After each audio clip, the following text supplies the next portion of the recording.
এরা তোলা ভালো তুলতে পারে, তুমি বিনা গুণে এরা বলে দেবে এই বান্ডিলে কত টাকা আছে। বাংলার পুলিশকে তুমি বান্ডিল গুনতে হয় না, ওরা হাতে ওজন দেখে বলে দেবে কি এখানে কত টাকা আছে। একটা কম হলে বলে দেবে, একটা বেশি হলে বলে দেবে, বেশি হলে বলবে না, কম হলে বলে দেবে। যে আপনাকে মেডিকেল গ্রাউন্ডে আনফিট করার কোনো চক্রান্ত চলছে, আপনি কি আজকেও সেই প্রবণতা চিন্তা করছেন? না, আমি মেডিকেল গ্রাউন্ডে আনফিট করার তো বলে, বা এইসব আনফিট করা না, ভুল বলছো তুমি।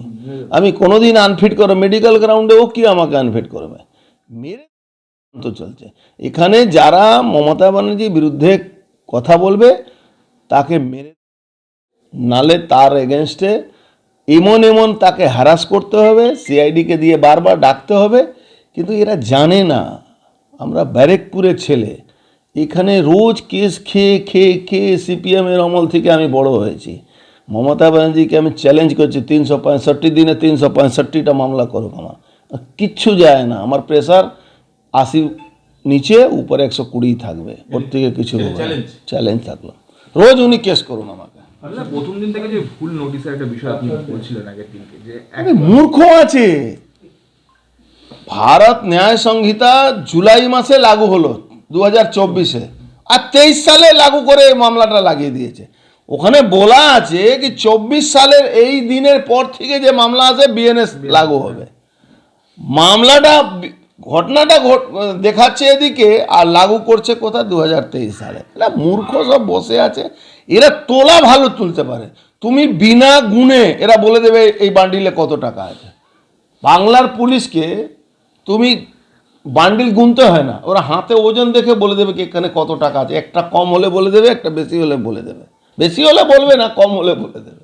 হ্যাঁ, আজকে যাব। আমি বলেছিলাম এদেরকে দিল্লি ইলেকশনে একটু বিজি আছি, কিন্তু আজকে যাওয়ার ইচ্ছা আছে, যাব। মানে কি বলবো, পুলিশের হাল হয়ে গেছে কি পুলিশের গাড়ি থেকে ক্রিমিনালকে ছিনতাই করে নিয়ে চলে যাচ্ছে, আর কিছু লোক বড় বড় লম্বা লম্বা কথা বলে যেতে তুমি এক মারোগে তো হাম 4 মারেঙ্গে। ওই বাংলাদেশের ক্রিমিনালরা ভরে গেছে, জেহাদিরা ভরে গেছে। বারবার আমরা বলছি পুলিশের রাজনীতিকরণ হয়ে গেছে। পুলিশ যে অবস্থায় আছে, পশ্চিমবাংলা পুলিশ দলদাস হয়ে গেছে, চটিচাটা পুলিশ হয়ে গেছে। তারা অ্যাকচুয়ালি অ্যাডমিনিস্ট্রেশনে কাজ করছে না, প্রশাসনে কাজ করছে না। তারা নিজের নেত্রীকে খুশি রাখার চেষ্টা করছে। এখন তো পুলিশটাই এক পার্টি হয়ে গেছে, তৃণমূল কংগ্রেসের একটা উইংস হয়ে গেছে। অল ইন্ডিয়া এই পার্টিটা তো অল ইন্ডিয়া পার্টি আর নয়, কিন্তু পশ্চিমবঙ্গ পুলিশ তৃণমূল কংগ্রেসের পশ্চিমবঙ্গ পুলিশ একটা হয়ে গেছে। এই পুলিশ এর দায়িত্ব নিয়ে মমতা ব্যানার্জি পশ্চিমবাংলাকে সর্বনাশ করছে। একজন মুখ্যমন্ত্রী যে সাপ্লায়ার, তাকে অ্যারেস্ট করছেন না। 2015 সালে একজন ডাক্তারবাবু কমপ্লেন করেছেন কি এই স্লাইন দিলে মায়েদের অসুবিধা হচ্ছে, অফিসিয়ালি কমপ্লেন, তাকে সাসপেন্ড করা হলো, তিনি চাকরি ছেড়ে দিলেন। কালকে উনি একটা মিডিয়া চ্যানেলে আমি দেখলাম উনি উপস্থিত হয়ে এই কথাটা বলেছেন, চিঠিও দেখানো হয়েছে। এরপরেও ডাক্তার সাসপেন্ড হচ্ছে। কি করে পশ্চিমবাংলা এটা পসিবল? এখানকার মানুষ কি করে হজম করছেন? এখনো গণবিস্ফোরণ হচ্ছে না কেন? আমাকে ডেকেছে কোন কেসে? 2016 সালে পিপিপি মডেলে এক্সপ্রেশন অফ ইন্টারেস্টে ডাকা হয়েছিল। 3টে কোম্পানি ই টেন্ডার হয়েছে, 3টে কোম্পানি পার্টিসিপেট, 3টে না 4টে কোম্পানি পার্টিসিপেট করেছে।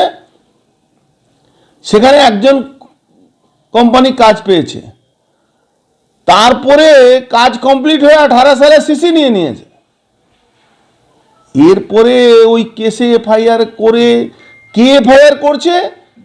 যিনি নিজে সই করেন না, পৌরসভার চেয়ারম্যান, তিনি নিজে সই করেন না, পৌরসভা আসেন না, সবসময় ঘুমিয়ে থাকেন।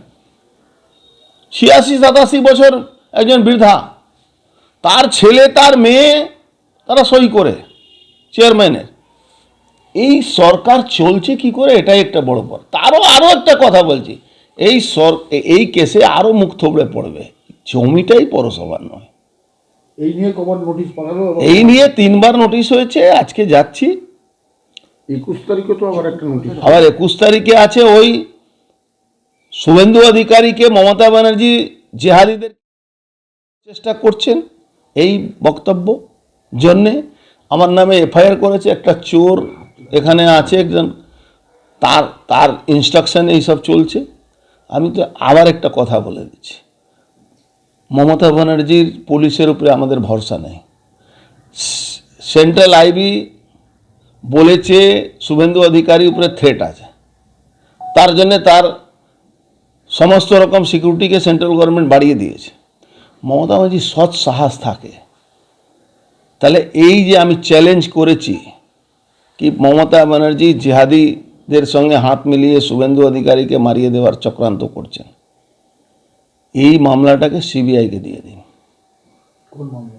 এই যে যিনি, আমি যে মিথ্যা কথা বলছি, আমাকে কেন ডেকেছে, ডাকবে, আমার কাছে কি সোর্স আছে, সুপ্রিম কোর্টের রুলিং আছে, আমি আমার সোর্স তোমাকে বলবো নাকি? তুমি পুলিশের লোক আছে, তোমার কাজ আছে, আমি তো পলিটিক্যাল লোক। আমি একটা কথা বলবো, তুমি ওই সোর্সটাকে যাচাই করবে, যাচাই করে তুমি ওটাকে প্রোটেকশন দেবে। সেন্ট্রাল গভর্নমেন্টের ইন্টেলিজেন্স ব্রাঞ্চ বলছে কি হ্যাঁ ওনার উপরে থ্রেট আছে, আর আমি যখন বলছি তখন আমার নামে এফআইআর করছে। তো মমতা ব্যানার্জি এটাকে সিবিআই ইডিকে দিয়ে দিন, আর নালে আমি আজকে 21 তারিখে আমার ওই কেসের ডাক আছে, ইনভেস্টিগেশনের পরে আমি কোর্টে যাব কি এই মামলাটাকে সিআইডি হাত থেকে তুলে এনআইএকে দেওয়া উচিত।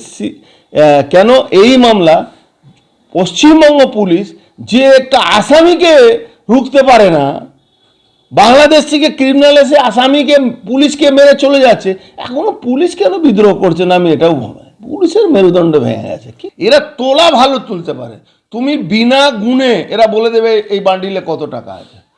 বাংলার পুলিশকে তুমি বান্ডিল গুনতে হয় না, ওরা হাতে ওজন দেখে বলে দেবে কি এখানে কত টাকা আছে। একটা কম হলে বলে দেবে, একটা বেশি হলে বলে দেবে, বেশি হলে বলবে না, কম হলে বলে দেবে। যে আপনাকে মেডিকেল গ্রাউন্ডে আনফিট করার কোনো চক্রান্ত চলছে, আপনি কি আজকেও সেই প্রবণতা চিন্তা করছেন? না, আমি মেডিকেল গ্রাউন্ডে আনফিট করার তো বলে, বা এইসব আনফিট করা না, ভুল বলছো তুমি। আমি কোনোদিন আনফিট করো মেডিকেল গ্রাউন্ডেও কি আমাকে আনফিট করবে? মেরে তো চলছে এখানে। যারা মমতা ব্যানার্জির বিরুদ্ধে কথা বলবে তাকে, নালে তার এগেনস্টে এমন তাকে হ্যারাস করতে হবে, সিআইডিকে দিয়ে বারবার ডাকতে হবে। কিন্তু এরা জানে না আমরা ব্যারেকপুরের ছেলে,